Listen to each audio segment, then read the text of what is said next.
Hi, this is part two of a series talking about the deity of Christ, which means that Jesus is in fact part of God. The first part we began in Genesis, and we'll continue in Genesis with this part, in the Old Testament, because proof exists in the Old Testament of Jesus' existence, and of course in the New Testament. So let's continue with the Old Testament information today. In Genesis chapter 18, the Lord spoke to Abraham. All right, so we have several verses picked out here that I will paraphrase from, but I'm coming from chapter 18, and you can read all this for yourself, but I'm going to paraphrase this to bring the point to you. The Lord appeared unto Abraham, and Abraham lifted up his eyes and looked, and there were three men. And when he saw them, he ran to meet them from his tent door and bowed himself down to the ground. In verse 16, the men rose up and looked toward Sodom, and Abraham went with them to bring them on the way.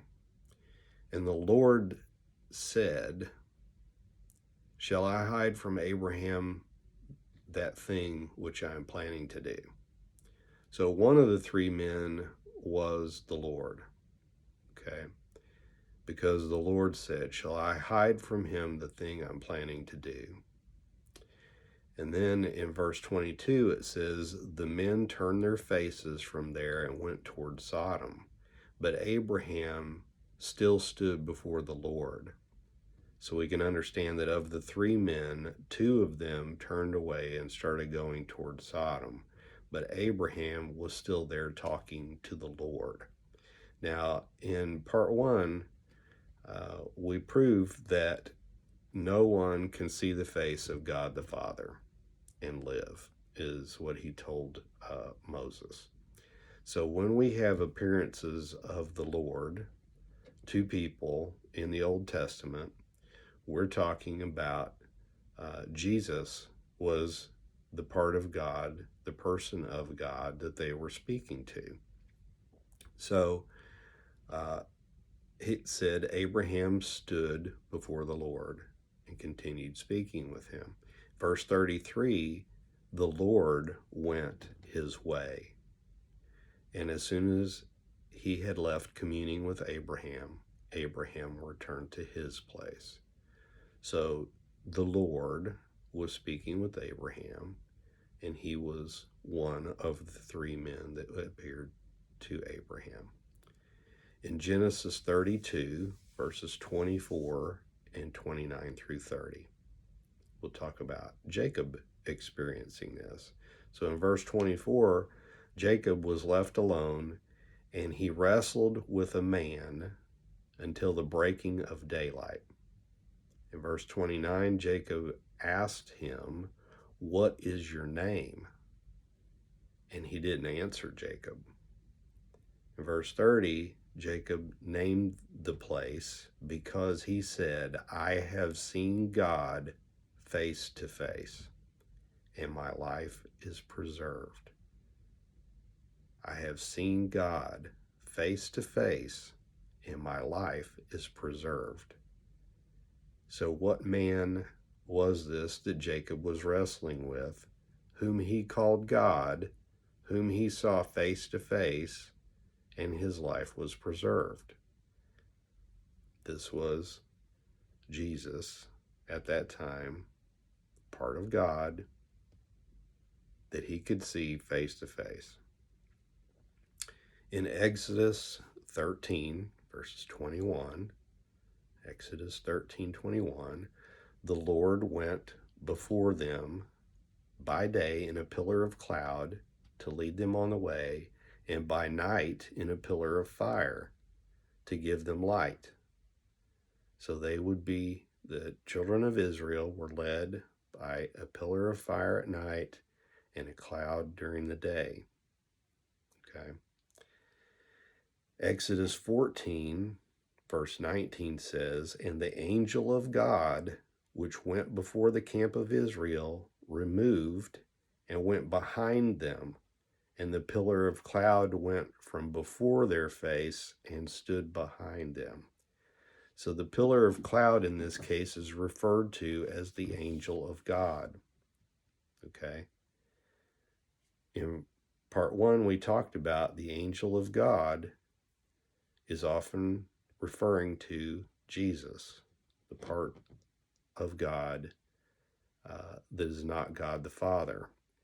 In other verses, when we're talking about angels, there's a distinction, and you can understand the difference usually between when it's talking about God himself and when it's talking about an actual angel.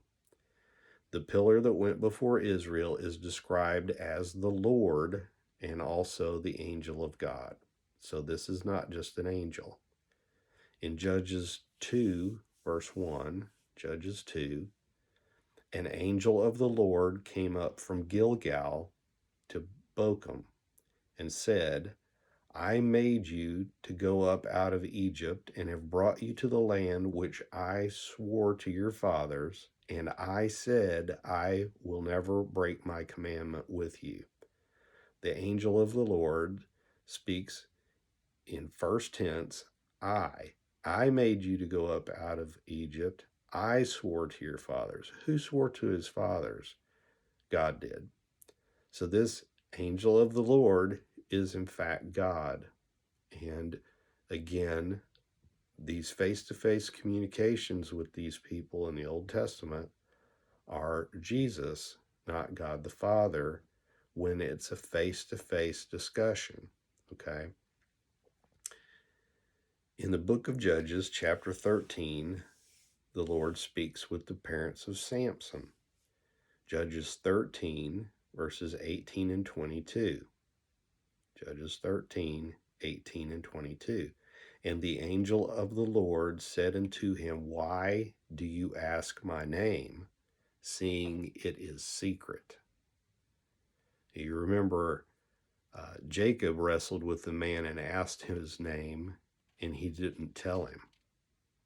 And later, Jacob referred to him as God, didn't he? So why wouldn't he just say, I'm God. I'm God the Father. He couldn't reveal that it was Jesus Christ, right? But that is who appeared in person to these people, because it could not be the face of God the Father that they're seeing in person. So he says, "The angel of the Lord, why do you ask my name, seeing it is secret?" And in verse 22, Manoah said unto his wife, "We shall surely die, because we have seen God." But they didn't die. And why is that? They had not seen the face of God the Father. They had seen the face of Jesus. They had seen God, but they had not seen the face of God the Father, because that was prohibited, expressly prohibited. It was stated as such to Moses, right? So there are other examples of Christ in the Old Testament. For example, there's a man in the furnace with Shadrach, Meshach, and Abednego. All right. There's a man in the furnace with them, and that's not just a mere angel, is it? The angel of the Lord is with Balaam in that story, and there are many other instances. In some instances in the Bible, an angel is an actual angel, and in others it is clear that it is the Lord because of the way he speaks, what he says, and how he refers to himself. All right, I hope this has continued your interest in this subject and your ability to show others that Jesus is not a mere person, but he is part of God. And we'll continue with at least one more series in this, and that will be part 3. Thank you.